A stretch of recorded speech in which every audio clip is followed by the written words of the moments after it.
Parappana pub ವಿರುದ್ಧ ಕ್ರಮ ಆಗೋದು ಫಿಕ್ಸ್. ಕಾಸಿದ್ರೆ ಜೈಲಿನಲ್ಲಿ ಏನ್ ಬೇಕಾದ್ರೂ ಮಾಡಬಹುದಾ ಅನ್ನುವಂತಹ ಪ್ರಶ್ನೆ ಕಾಡ್ತಾ ಇದೆ. ಮೀಟಿಂಗ್ ಬಳಿಕ ಓರ್ವ ಅಧಿಕಾರಿಯ ತಲೆದಂಡ ಆಗತ್ತಾ? ಇವತ್ತು ಮೀಟಿಂಗ್ ಇದೆ ಅಂತ ಕೂಡ ಹೇಳಿದ್ರು. ಹಾಗಿದ್ರೆ ಯಾರ ತಲೆದಂಡ ಆಗತ್ತೆ? ಪ್ರತಿ ಬಾರಿಯೂ ಕೂಡ ಜೈಲಿನಲ್ಲಿ ಇರುವಂತಹ ಸಿಬ್ಬಂದಿಗಳ ತಲೆದಂಡ ಮಾಡ್ತಾರೆಯೇ ಹೊರತು ಅಲ್ಲಿ ಯಾರಿರ್ತಾರೆ ಮೇನು ಅವರನ್ನು ಮಾತ್ರ ತಲೆದಂಡ ಮಾಡುವುದೇ ಇಲ್ಲ. ಪ್ರತಿ ಬಾರಿಯೂ ಕೂಡ ಇದೇ ರೀತಿಯಾದಂತಹ ಪ್ರಕರಣಗಳು ಬೆಳಕಿಗೆ ಬಂದಾಗ ನಾವು ಸುದ್ದಿಯನ್ನ ಮಾಡ್ತೀವಿ. ಬಟ್ ಆದ್ರೆ ಸುದ್ದಿಯಾಗೇ ಉಳಿತಾ ಇದೆಯೇ ಹೊರತು ತಲೆದಂಡ ಮಾತ್ರ ಆಗ್ತಾ ಇಲ್ಲ, ಸರಿಯಾಗಿ ಕ್ರಮಗಳಾಗ್ತಾ ಇಲ್ಲ.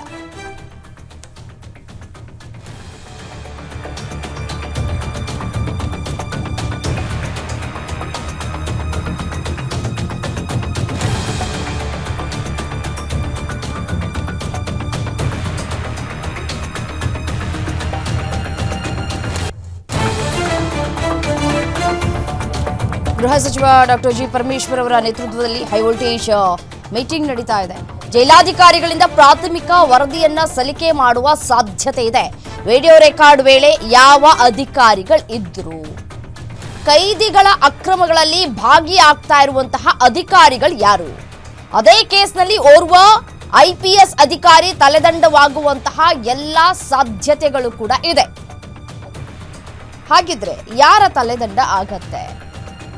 ಜೈಲಿನಲ್ಲಿ ಏನು ಬೇಕಾದ್ರೂ ಮಾಡಿದ್ರು ನಡೆಯುತ್ತೆ, ಹೇಗೆ ಬೇಕಾದ್ರೂ ಬದುಕಬಹುದು, ಆರಾಮಾಗಿ ಎಣ್ಣೆ ಹೊಡ್ಕೊಂಡು ಜೀವನ ಮಾಡಬಹುದು, ಡ್ಯಾನ್ಸ್ ಮಾಡ್ಕೊಂಡು ಜೀವನ ಮಾಡಬಹುದು ಜೈಲಿನಲ್ಲಿ. ಹೊರಗಡೆ ನಾವು ಯಾವ ರೀತಿಯಾಗಿ ಪಬ್ಬಲ್ಲಿ ಹೋಗಿ ಜೀವನವನ್ನ ಮಾಡ್ತಾರೋ, ಈ ಡ್ಯಾನ್ಸು ಗೀನ್ಸು ಅನ್ಕೊಂಡು ಎಣ್ಣೆ ಕುಡ್ಕೊಂಡು ಪಬ್ಬಲ್ಲಿ ಜೀವನ ಮಾಡ್ತಾರೋ, ಅದೇ ರೀತಿಯಾಗಿ ಜೈಲಿನಲ್ಲೂ ಕೂಡ ಜೀವನ ಮಾಡಬಹುದು. ನಮಗೆ ಯಾರು ಶಿಕ್ಷೆ ಕೊಡ್ತಾರೆ ಅಂತ ಹೇಳಿ ಎಂಜಾಯ್ ಮಾಡ್ತಾ ಇದ್ರು.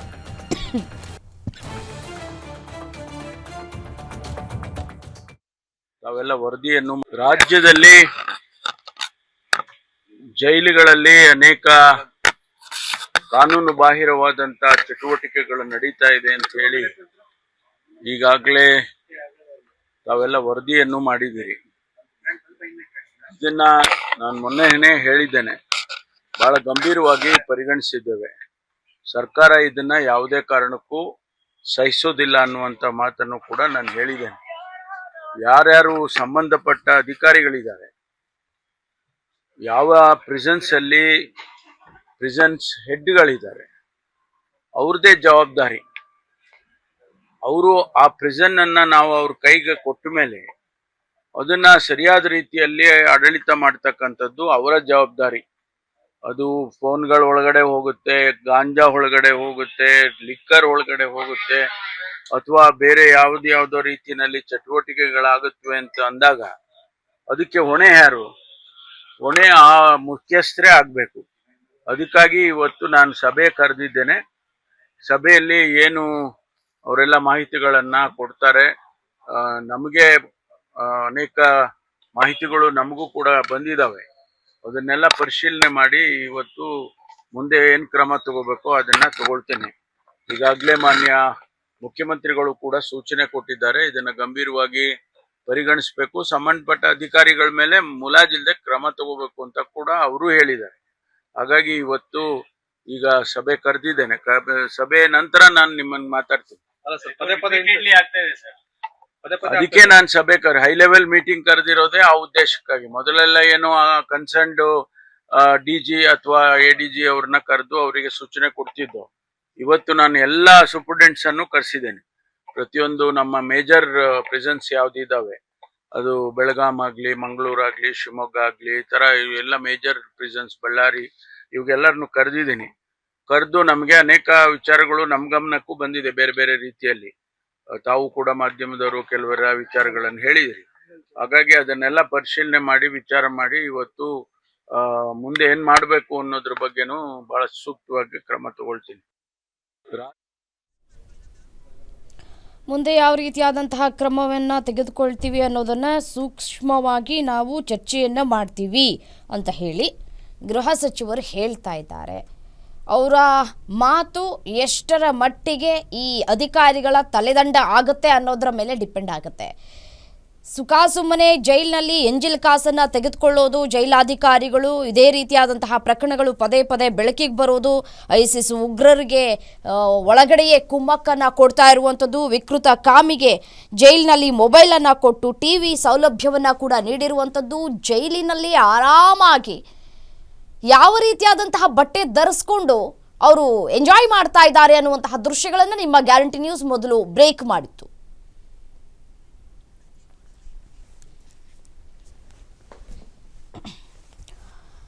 ಇದೇ ವಿಚಾರಕ್ಕೆ ಸಂಬಂಧಪಟ್ಟಂತೆ ಮತ್ತಷ್ಟು ಡೀಟೇಲ್ಸ್ ಕೊಡ್ತಾ ಹೋಗ್ತಾರೆ senior crime reporter Ajay Gowda ನೇರ ಸಂಪರ್ಕದಲ್ಲಿ ಜಾಯಿನ್ ಆಗಿದ್ದಾರೆ.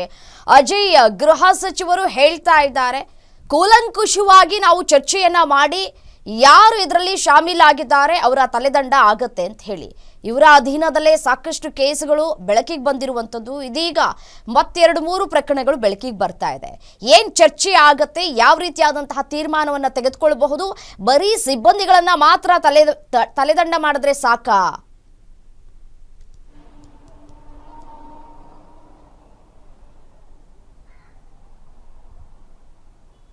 ರಮ್ಯಾ, ಖಂಡಿತ. ಅಂದರೆ ಪರಪ್ಪನ ಅಗ್ರಹಾರದಲ್ಲಿ ಕೈದಿಗಳಿಗೆ ಕೊಟ್ಟಂಥ ರಾಜ್ಯಾತೀತ ವಿಚಾರಕ್ಕೆ ಸಂಬಂಧಪಟ್ಟಂತೆ ಕೆಲವೊಂದಷ್ಟು ಇಂಟ್ರೆಸ್ಟಿಂಗ್ ವಿಚಾರಗಳು ಕೂಡ ಬೆಳಕಿಗೆ ಬರ್ತಾ ಇದೆ.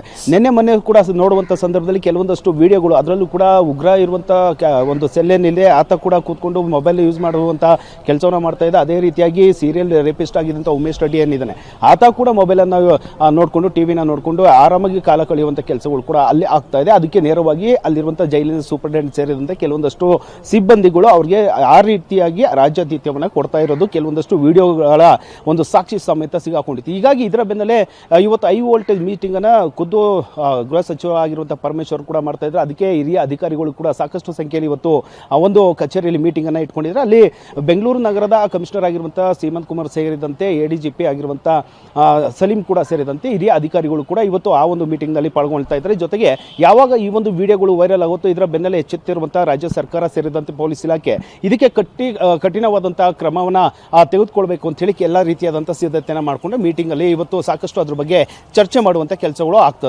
ಆಗ್ತಾ ಇದೆ.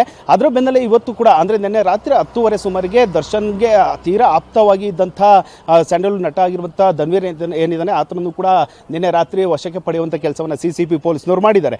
ಆತನನ್ನು ಕರೆತಂದು ಇದೇ ಸಿಸಿಬಿ ಕಚೇರಿಯಲ್ಲಿ ಅಂದ್ರೆ ಶಾಂತಿನಗರ ಬಳಿ ಇರುವಂತಹ ಸಿಸಿಬಿ ಕಚೇರಿಯಲ್ಲಿ ಆತನನ್ನ ವಶಕ್ಕೆ ಪಡೆದು ಕೆಲವೊಂದಷ್ಟು ಮಾಹಿತಿಯನ್ನು ಪಡೆಯುವಂತ ಕೆಲಸಗಳನ್ನು ಸಿಸಿಬಿ ಅಧಿಕಾರಿಗಳು ಕೂಡ ಮಾಡ್ತಾ ಇದ್ದಾರೆ. ಯಾಕಂದ್ರೆ ಕೆಲವೊಂದಷ್ಟು ಅನುಮಾನಗಳು ಇದಾವೆ. ಅಂದ್ರೆ ಜೈಲಿನ ಒಳಗಡೆ ಇರುವಂತಹ ಕೆಲವೊಂದಷ್ಟು ರಾಜ್ಯಾತೀತ ವಿಡಿಯೋಗಳು ಏನಿತ್ತು ಆ ಒಂದು ವಿಡಿಯೋಗಳನ್ನ ಇಲ್ಲಿರುವಂತಹ ಧನ್ವೀರ್ ಏನಿದ್ದಾನೆ ಆತನೇ ಒಂದು ಹರಿಬಿಡುವಂತ ಕೆಲಸವನ್ನ ಮಾಡಿದ್ದಾನೆ ಅಂತೇಳಿ ಸಾಕಷ್ಟು ಅನುಮಾನ ಇರೋದ್ರಿಂದ ಆ ಒಂದು ಕೆಲವೊಂದಷ್ಟು ಸಂಖ್ಯೆಯ ಮೇಲೆ ಆತನನ್ನ ರಾತ್ರಿ 10:30ಗೆ ಕರೆತಂದು ಆತನನ್ನ ವಿಚಾರಣೆ ಮಾಡುವಂತ ಕೆಲಸವನ್ನ ಪೊಲೀಸರು ಮಾಡ್ತಾ ಇದ್ದಾರೆ. ಅದೇ ರೀತಿಯಾಗಿ ಧನ್ವೀರ್ ಬಳಿ ಇರುವಂತಹ 2 ಮೊಬೈಲ್ಗಳಿವೆ ಅನ್ನೋದನ್ನ ಅಧಿಕಾರಿಗಳು ಮರ್ತಂತೆ ಕಾಣಿಸ್ತಾ ಇದೆ. ಈಗ ಯಾರು ಈ ಒಂದು ಈ ಪರಪ್ಪನ ಅಗ್ರಹಾರದಲ್ಲಿ ಈ ರೀತಿಯಾಗಿ ಮೊಬೈಲ್ ಯೂಸ್ ಮಾಡ್ಕೊಳ್ಳೋದು ಅಥವಾ ಎಣ್ಣೆ ಪಾರ್ಟಿ ಮಾಡೋದು ಇದೆಲ್ಲವರು ಏನ್ ನಡೀತಾ ಇದೆಯೋ ಅದೆಲ್ಲವನ್ನ ಕೂಡ ಗಾಳಿಗೆ ತೂರ್ಬಿಟ್ಟಿದ್ದಾರೆ.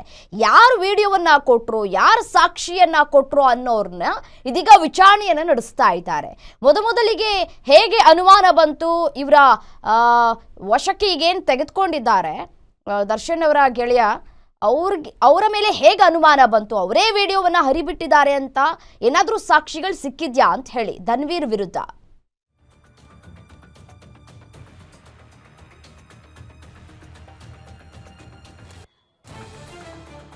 ಖಂಡಿತ ಆ ಒಂದು ಅನುಮಾನದ ಮೇಲೆ ನಿನ್ನೆ ರಾತ್ರಿ 10:30 ಸುಮಾರಿಗೆ ಧನ್ವೀರನ್ನ ಸಿಸಿಬಿ ಪೊಲೀಸ್ನವರು ವಶಕ್ಕೆ ಪಡೆದು ಎಂಕ್ವೈರಿನ ಮಾಡ್ತಾ ಇದ್ದಾರೆ. ಯಾಕಂದ್ರೆ ಕೆಲವೊಂದಷ್ಟು ವಿಡಿಯೋ ಹರಿಬಿಡುವಂತ ಸಂದರ್ಭದಲ್ಲಿ ಕೆಲವೊಂದಷ್ಟು ವಕೀಲರ ಮೂಲಕವಾಗಿ ವಿಡಿಯೋಗಳು ಹರಿಬಿಡಲಾಗಿದೆ ಅಂತ ಹೇಳಿ ಅನುಮಾನ ಇತ್ತು. ಆ ಒಂದು ಸಂದರ್ಭದಲ್ಲಿ ಧನ್ವೀರ್ ಮೇಲೆ ಸಾಕಷ್ಟು ಆರೋಪಗಳು ಕೇಳಿಬಂದಿತ್ತು. ಈ ಒಂದು ವಿಚಾರದಲ್ಲಿ ಧನ್ವೀರ್ ಈ ಒಂದು ವಿಡಿಯೋಗಳನ್ನ ಹರಿಬಿಡುವಂತ ಕೆಲಸವನ್ನ ಮಾಡ್ತಾ ಇದ್ದಾರೆ ಅಂತ ಹೇಳಿ ಸಾಕಷ್ಟು ಆರೋಪಗಳು ಕೂಡ ಕೇಳಿ ಬಂದಿತ್ತು. ಹೀಗಾಗಿ ಸಿಸಿಬಿ ಪೊಲೀಸ್ನವರು ಇಮಿಡಿಯೇಟ್ ಆಗಿ ಅವರನ್ನ ನಿನ್ನೆ ರಾತ್ರಿ ವಶಕ್ಕೆ ಪಡಿತಾರೆ. ವಶಕ್ಕೆ ಪಡೆದು ಅವರು 2 ಮೊಬೈಲ್ಗಳನ್ನ ವಶಕ್ಕೆ ಪಡೆದಿದ್ದಾರೆ. ಜೊತೆಗೆ ಅದನ್ನ FSLಗೆ ಕೂಡ ಕಳಿಸುವಂತ ಕೆಲಸವನ್ನ ಮಾಡಿದ್ದಾರೆ. ಯಾಕಂದ್ರೆ ಕೆಲವೊಂದಷ್ಟು ವಿಡಿಯೋಗಳನ್ನ ಹರಿಬಿಟ್ಟಂತ ಸಂದರ್ಭದಲ್ಲಿ ಯಾರು ಕಳಿಸಿದ್ರು, ನಂತರ ಧನ್ವೀರ್ ಯಾರಿಗೆ ಅದನ್ನ ಫಾರ್ವರ್ಡ್ ಮಾಡಿದ್ರು, ಈ ಎಲ್ಲವನ್ನು ಕೂಡ ತಿಳ್ಕೊಬೇಕಾಗುತ್ತೆ. ಒಂದು ವೇಳೆ ಅದನ್ನ ಡಿಲೀಟ್ ಮಾಡಿದ್ರೆ ಅದನ್ನ ರಿಟ್ರೀವ್ ಮಾಡುವಂತ ಕೆಲಸವನ್ನು ಕೂಡ ಮಾಡಬೇಕಾಗುತ್ತೆ. ಹೀಗಾಗಿ ಅವರ 2 ಮೊಬೈಲ್ಗಳನ್ನ ಈಗಾಗಲೇ ಸಿಸಿಬಿ ಪೊಲೀಸರು ವಶಕ್ಕೆ ಪಡೆದಿದ್ದಾರೆ. ಅದನ್ನು ರಿಟ್ರೀವ್ ಮಾಡುವಂತ ಕೆಲಸಗಳನ್ನು ಕೂಡ ಸಿಸಿಬಿ ಅಧಿಕಾರಿಗಳು ಮಾಡ್ತಿದ್ದಾರೆ. ರಮ್ಯಾ, ಸದ್ಯ ಮೊಬೈಲ್ ವರದಿ ಸಂಪೂರ್ಣವಾಗಿ ರಿಟ್ರೀವ್ ಆದಂತ ಸಂದರ್ಭದಲ್ಲಿ ಇನ್ಫಾರ್ಮೇಶನ್ ಏನ್ ಸಿಗುತ್ತೆ ಅದ್ರ ಮೇಲೆ ಕೂಡ ಸಾಕಷ್ಟು ಈಗ ಅನುಮಾನ ಇರೋದ್ರಿಂದ ಅದನ್ನ ವಶಕ್ಕೆ ಪಡೆದಿದ್ದಾರೆ. ಸದ್ಯ ಅಲ್ಲಿ ರಿಟ್ರೀವ್ ಆದಂಥ ಸಂದರ್ಭದಲ್ಲಿ ಯಾವೆಲ್ಲ ಅಂಶಗಳು, ಜೊತೆಗೆ ಯಾರಿಗೆ ಶೇರ್ ಮಾಡಿದ್ರು, ಅವ್ರಿಗೆ ಯಾರು ಒಂದು ವಿಡಿಯೋಗಳನ್ನು ಶೇರ್ ಮಾಡಿದ್ರು, ಎಲ್ಲ ವಿಚಾರಗಳು ಕೂಡ ಆ ತನಿಖಾ ಹಂತದಲ್ಲಿ ಗೊತ್ತಾಗಬೇಕಾಗುತ್ತೆ ರಮ್ಯ. ಸದ್ಯ CCB ಪೊಲೀಸರು ನಿರಂತರವಾಗಿ ನಿನ್ನೆ ರಾತ್ರಿಯಿಂದ ಇವತ್ತಿನ ಬೆಳಗ್ಗೆವರೆಗೂ ಕೂಡ ನಿರಂತರವಾಗಿ ಅವ್ರನ್ನ ವಶಕ್ಕೆ ಪಡೆದು ಎಂಕ್ವೈರಿನ ಮಾಡ್ತಾ ಇದ್ದಾರೆ. ಜೊತೆಗೆ ಯಾರಾದರೂ ವಿಡಿಯೋಗಳನ್ನ ಅಲ್ಲಿರುವಂಥ ಕೈದಿಗಳ ಮೂಲಕವಾಗಿ ರೆಕಾರ್ಡ್ ಮಾಡಿಸಿ ನಿಮಗೆ ಕಳಿಸಲಾಗಿತ್ತಾ, ನಿಮ್ಮಿಂದನೇ ಡೈರೆಕ್ಟಾಗಿ ಬೇರೆಯವ್ರು ಕಳಿಸಿದ್ರಾ, ಅಥವಾ ನೀವು ವಿಡಿಯೋಗಳನ್ನು ಪಡೆದಂಥ ಸಂದರ್ಭದಲ್ಲಿ ಯಾರ ಮೂಲಕವಾಗಿ ನೀವು ಪಡೆದಿದ್ರಿ, ಆ ನಂತರ ಈ ವಿಡಿಯೋಗಳನ್ನ ಶೇರ್ ಮಾಡುವಂಥ ಕೆಲಸವನ್ನ ಯಾರಿಗೆ ವಿಡಿಯೋಗಳನ್ನು ನೀವು ಶೇರ್ ಮಾಡಿದ್ರಿ, ಎಲ್ಲ ಪ್ರಶ್ನೆಗಳನ್ನು ಮುಂದೆ ಇಟ್ಕೊಂಡು CCB ಅಧಿಕಾರಿಗಳು ಕ್ವಶನ್ ಮಾಡುವಂಥ ಕೆಲಸವನ್ನು ಕೂಡ ಇಲ್ಲಿ ಮಾಡ್ತಾ ಇದ್ದಾರೆ ರಮ್ಯಾ. ಥ್ಯಾಂಕ್ ಯು ತಮ್ಮೆಲ್ಲ ಮಾಹಿತಿಗೆ.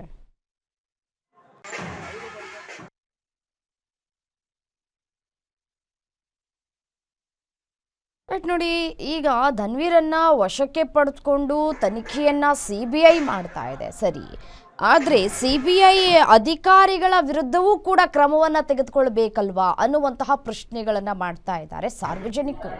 ಯಾವಾಗ ಇಲ್ಲಿ ಪರಪ್ಪನ ಅಗ್ರಹಾರದಲ್ಲಿ ಈ ರೀತಿಯಾಗಿ ಐಷಾರಾಮಿ ಜೀವನವನ್ನು ಮಾಡ್ತಾ ಇದ್ದಾರೆ ರೇಪಿಸ್ಟ್ಗಳು ಮತ್ತು ಈ ISIS ಉಗ್ರರು, ಈ ಗೋಲ್ಡ್ ಸ್ಮಗ್ಲಿಂಗ್ನಲ್ಲಿ ಭಾಗಿಯಾಗಿದ್ದಂತಹ ವ್ಯಕ್ತಿಗಳು ಎಲ್ಲರೂ ಕೂಡ ಐಷಾರಾಮಿ ಜೀವನವನ್ನು ಮಾಡ್ತಾ ಇದ್ದಾರೆ.